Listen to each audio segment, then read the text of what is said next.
ওরে রাস্তার অবস্থা।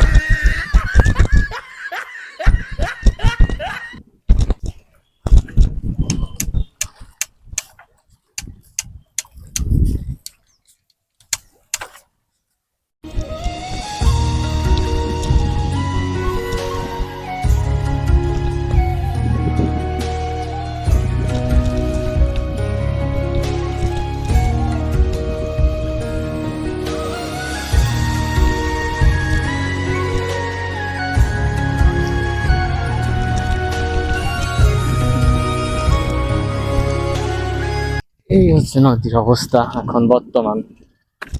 আসলে এই পানি এই পর্যন্ত উঠে যায় একদম। আর এখানে রেগুলারই আসা, রেগুলারই ভিডিও করা, রেগুলারই ছবি তোলা, যার জন্য আর ভিডিও করতে মন চায় না বেশি, কারণ থাকি পদ্মা নদীর পাড়ে আমি। আর আশেপাশে সব কাপল বসে থাকে, আর আমি দেখি কি করবো আর। আমার তো আর গার্লফ্রেন্ড নাই, যার জন্য গার্লফ্রেন্ড নিয়ে ঘুরবো, কাপল গুলো দেখেই বেড়াই।